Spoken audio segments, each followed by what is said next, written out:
Las 5 de la tarde con 24 minutos es el tiempo del centro del país. Pues sí, hemos estado platicando mucho con el tema que tiene que ver con la presencia de la Coordinadora Nacional de Trabajadores de la Educación en la capital del país. Todo lo que se ha escuchado, se ha hablado, se ha analizado, se ha debatido, que tiene que ver pues con esta peticiones que tiene la propia Pero la coordinadora, primera son foto, justas, no son justas. ¿Qué hay que hacer y cómo hay que ver esto? Marco Fernández, profesor investigador de la Escuela de Gobierno del TEC de Monterrey e investigador asociado de México Evalúa. Marco, qué gusto escucharte. ¿Cómo te encuentras? Buenas tardes. hola Jaime, ¿cómo estás? Muy buena tarde. El gusto es mío y agradecido siempre por el espacio. Oye, Marco, a ver, justas, no justas las pues, exigencias de la coordinadora, lo que vimos y hemos visto en estos 11 o 12 días en la Ciudad de México. ¿Qué decir de esto? Mira, preocupante porque con franqueza, desde mi punto de vista, no son sensatas las peticiones de la coordinadora, en tanto se les ha brindado un aumento salarial del 10%. Es cierto que no han aclarado cuánto se va a ir al salario y cuánto a prestaciones, una cosa que el gobierno federal tiene que hacer. Eso es un primer problema, un primer punto. El segundo punto tiene que ver con la parte de los términos que quieren de cancelar la ley del ISSSTE y regresar a las pensiones anteriores, lo cual fiscalmente no es sostenible. Pero el problema es que lamentablemente yo no termino de entender por qué la entonces candidata, hoy presidenta Claudia Sheinbaum, en campaña, esto fue en marzo del año pasado, sí se los prometió. O sea, sí es cierto, ahí están las notas en los periódicos, está el video en el acto de campaña en el que la presidenta hizo esa promesa. La presidenta en la mañanera dice, bueno, pero les hemos dado concesiones. Ahí creo que nuevamente el diablo está en los detalles. Porque Ujú. cuando se habla que la parte compensatoria de la pensión llega a darles ya un monto importante para su jubilación, lo que se omite es que ese fondo ya se había aprobado justo en marzo del año pasado, fue una de las reformas que impulsó entonces el presidente López Obrador, y por lo mismo sigo sin entender si ya se les había dado esa concesión, cómo fue que la presidenta, de todas maneras, entonces como candidata, prometió que iba a cancelar.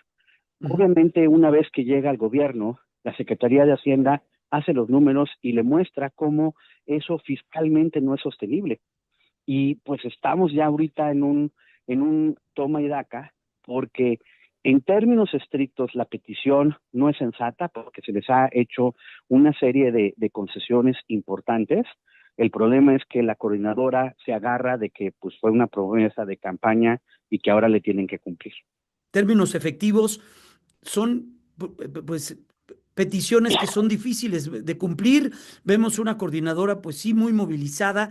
No sé si como antes o no antes de la reforma del que se hizo a todo el sistema educativo por ahí del 2012, 2013, pero sí vemos a una coordinadora movilizada. ¿Cuáles verías las alternativas o salidas en este momento, Marco? Mira, las movilizaciones, creo que es importante hacer esa precisión, son similares a las que habíamos visto en las épocas del PRI o del PAN, es decir, esta estrategia a la que apela la coordinadora de utilizar el chantaje en las calles y no el desempeño en el aula como una forma de sacar canonjías económicas adicionales a la autoridad. Y, y pues lo que hemos visto del pasado, y no para bien, es que la forma en que se han resuelto estas movilizaciones es que al final algún tipo de prestación económica le están dando, le termina de dar el gobierno en turno, y la gran pregunta es si en esta ocasión la autoridad federal lo va a hacer o no. Máxime que, insisto, ya les dieron el aumento salarial, que sí tienen que precisar cuánto es al salario y cuánto a prestaciones. Y Ujú. la otra cosa que es un, pues un tema delicado, tiene que ver con lo que ellos han dicho de congelamiento de la edad de retiro de 58 años. ¿Por qué? Porque una de las cosas que aquí tiene que saber la audiencia es que la ley del ISSSTE vigente tiene una tabla para ver cuáles son las edades de retiro. Y dicen que para 2025, en el caso de los trabajadores del Estado, justo a 58 años, y va a ir aumentando hasta los 60 años en unos años en el futuro. Eso no se ha cambiado en la ley. Y por lo mismo, cuando el gobierno ha dicho que va a congelar la edad de retiro a los 58, pues para poder cumplir esa promesa, van a entonces que tener que modificar la ley del ISSSTE, pero otra vez, el diablo va a estar en los detalles, porque la ley del ISSSTE se le aplica a todos los trabajadores del Estado, no solamente a los maestros. Por lo tanto, es difícil jurídicamente justificar una excepción solo para los maestros y no para el resto de los trabajadores del Estado. Como puedes ver, pues sí, todavía la situación está bastante complicada y no se ve con claridad cuál va a ser la solución. Temo que el pasado nos ha puesto un mal precedente de que los gobiernos terminan queriendo comprar, entre paréntesis, una paz pírrica a partir de concesiones económicas que solo confirma que el chantaje en las calles es redituable y vuelve a generar en futuros este tipo de acciones. Estoy platicando con Marco Fernández, profesor investigador de la Escuela de Gobierno del TEC de Monterrey, investigador asociado de México Evalúa. Marco, de la evaluación de los maestros, de todo lo que sucedió con la implementación de la reforma derogada, reforma educativa, pues ya difícil retomar el tema, ¿no? Y hablar de ello. Sí, en efecto, o sea, creo que en ese sentido, o sea, justo tampoco termino de entender lo que significa por parte de la coordinadora seguir diciendo que necesitan cancelar la reforma de Peña Nieto-López Obrador, porque en la práctica ya no hay estas evaluaciones que condicionen su permanencia, y lo que sí pues sería inaceptable es que no hubiera algún proceso de evaluación para poder determinar cómo se hace una promoción en el servicio profesional docente, pues porque obviamente pues uno tiene que cuidar que sean los docentes con mejor resultado en el aula quienes vayan ascendiendo dentro del servicio docente y no los que tengan las conexiones con el sindicato, ¿no?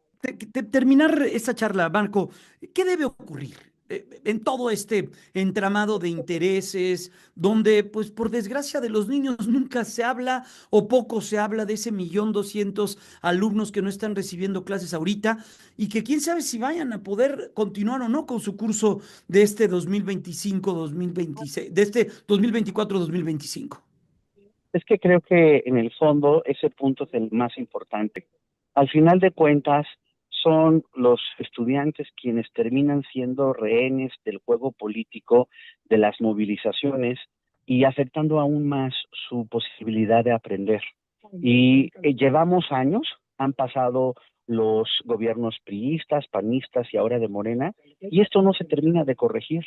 Y todo el mundo habla de la importancia de la educación, pero en el fondo lo que termina ocurriendo es pues que en algunos lugares del país, no en todos, termina siendo sujeta de intereses, pues de movilizaciones, de intereses sindicales y no de intereses verdaderamente educativos.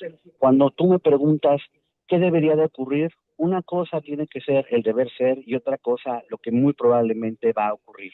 El deber ser es que esto no fuera aceptable y que hubiera un costo político para los gobiernos en turno por andar cediendo a los chantajes de que se producen en las diferentes secciones sindicales en algunos estados.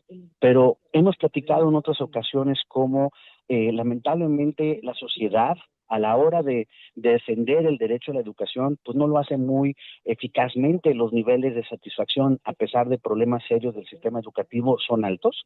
Y por lo tanto, mientras no haya un costo político al gobierno en turno de su responsabilidad en la materia, este tipo de chantajes van a seguir ocurriendo, porque lo que apelan es precisamente a generar una disrupción que afecte al resto de la sociedad, con tomar el aeropuerto, con bloquear las carreteras y demás, que termina creando un malestar ciudadano y diciendo al gobierno, oye, ya, resuelve, cede, y pues eso termina haciendo que, como ha ocurrido en el pasado, algún tipo de arreglo económico se llega, algún tipo de concesión de plazas malavidas se dan, y todo a costa de tener un mejor resultado en materia educativa. Pues Marco Fernández, gracias por estos minutos. Vamos a ver qué ocurre en estos días. Ya hay un llamado a nuevamente a las mesas de diálogo, a ver qué es lo que sucede en ese sentido. Marco, gracias. Cuídate mucho y que tengas una Gracias a excelente ti. tarde. Que tengas buena tarde. Hasta luego. Hasta pronto. Es Marco Fernández, profesor investigador de la Escuela de Gobierno del